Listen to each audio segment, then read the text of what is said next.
원일이 TV 49번째 이야기입니다. 오늘은요, 윤석열 검찰이 시간을 벌었다. 이 얘기를 하겠습니다. 선거 때문에 주춤했던 이른바 5대 사건, 청와대 울산시장 하명 수사 의혹, 울산시장 선거에 청와대가 개입했다는 의혹, 유재수 감찰 무마 의혹, 라임 사태 그리고 신라젠 사건, 이렇게 5대 권력형 비리 의혹 사건을 파헤치고 마무리할 시간을 벌었다. 그 얘기입니다. 아니 5월 30일이면 21대 국회 개원하고 거대 여당이 출범을 하는데 어떻게 그게 가능하냐? 역설적으로 민주당이 총선에서 압승을 해서 공룡 여당이 됐기 때문에 가능해졌습니다. 민주당 희망대로 공수처 7월 출범이 어렵게 됐다. 그 얘기입니다. 어쩌면 9월 정기국회까지도 미뤄질 수도 있다. 전 그렇게 전망을 합니다. 결국 검찰이 5대 사건을 파헤칠 시간을 확보할 수도 있겠다. 이 얘기를 하려고 하는 겁니다. 민주당이 총선 압승했고 문재인 대통령 지지율이 60%를 넘었습니다. 개헌 빼곤 다 할 수 있다는데 이젠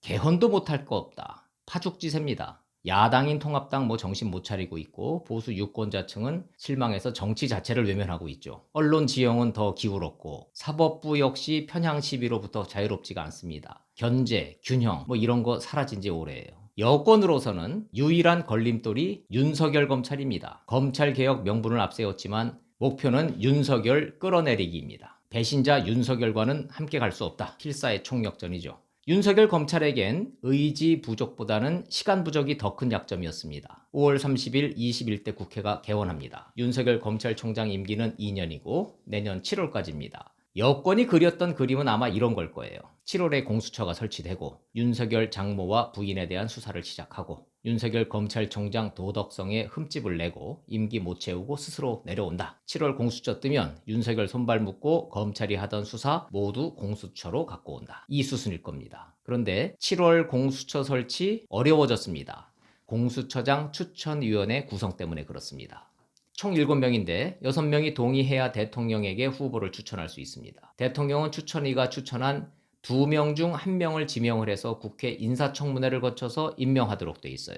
그럼 추천위원회 7명이 누구냐? 법무부 장관, 법원행정처장, 대한변협회장 1명씩 추천, 그리고 여당과 야당이 2명씩을 추천합니다.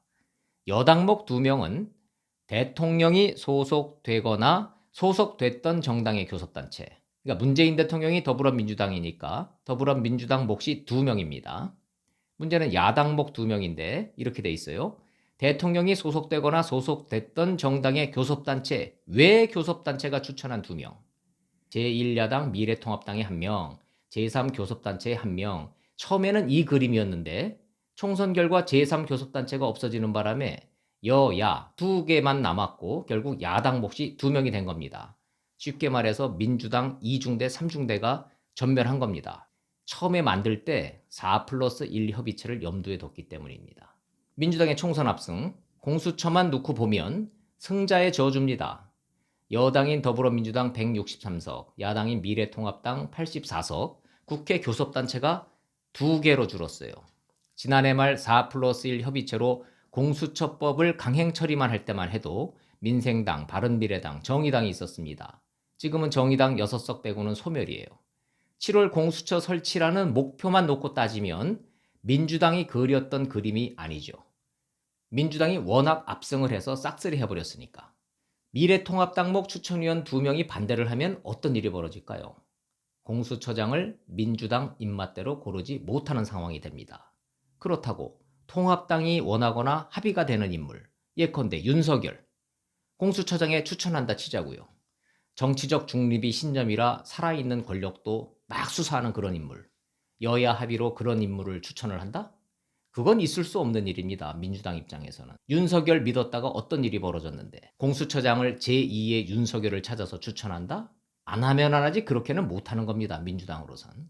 그럼 어쩌지? 민주당은 딜레마에 빠졌어요. 의석수가 180이면 뭐하고 190이면 뭐합니까? 공수처장 하나 원하는 사람을 못 앉히게 생겼는데 그래서 나온 아이디어가 위장교섭단체겠죠. 대통령이 속한 정당, 즉 민주당 목 2명은 고정 상수니까 놔두고 나머지 야당 몫이 2명이니까 교섭단체를 하나 더 만들어서 제3의 교섭단체를 만들면 야당인 미래통합당 목 2명에서 1명을 빼앗아 올 수 있다. 이 계산법입니다. 민주당 이중대도 법적으로는 야당이니까 위성정당인 더불어시민당 17명도 있고 열린민주당 3명도 있고 정의당 6명도 있습니다. 맘만 먹으면 위장교섭단체, 제2중대 교섭단체 얼마든지 만들 수 있어요. 더불어시민당 입장에서는 양정숙 당선자 제명했고 기본소득당 같은 군소정당에서 2명은 돌아간다 그랬으니까 남는 거는 14석입니다. 그럼 더불어민주당에서 6명을 꿔줘서 20명을 만드는 방법, 열린민주당 3석하고 합치고 또 더불어민주당이 3명을 꿔주는 방법, 정의당 6석하고 또 연합하는 방법, 2중대, 3중대 위장교섭단체 만들 방법은 많습니다. 물론 여론이 걸리겠죠. 뭐 하는 짓이냐? 위성정당 만들어서 군소정당들을 씨를 말리더니 이젠 위장교섭단체까지 만들어? 국민 여론이 좋을 리는 없죠. 이해찬 대표의 발언이 의미심장합니다.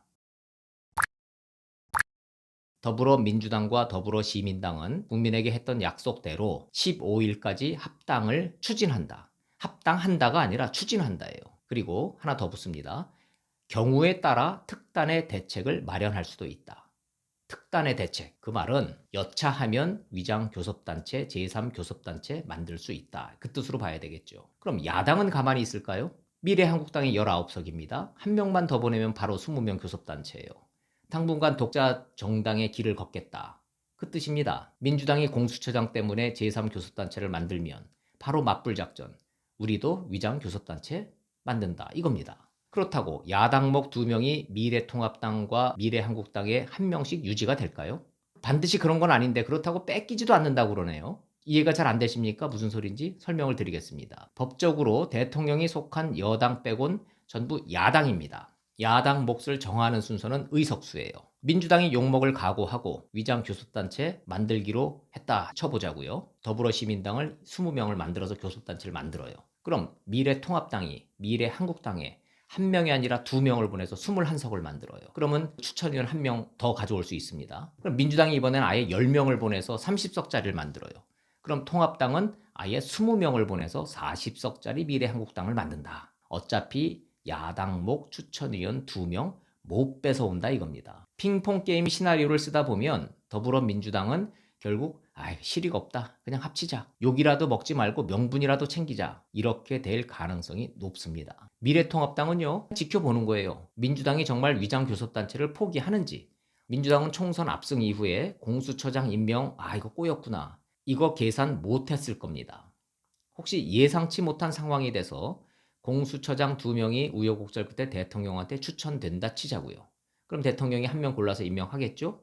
국회는 공수처장 인사청문회 열어야 됩니다. 그건 인사청문회 법에 따라서 해야 돼요. 그 인사청문회 법이 20대 국회에 발의가 됐었어요. 근데 선거 치르고 왔다 갔다 하다가 그 법안이 폐기됐습니다. 새로 만들어야 된다는 뜻이에요. 21대 국회가 여야 합의로 공수처장 인사청문회 법을 만든다? 최소 2달 걸립니다. 그럼 9월 정기국회 시작돼요.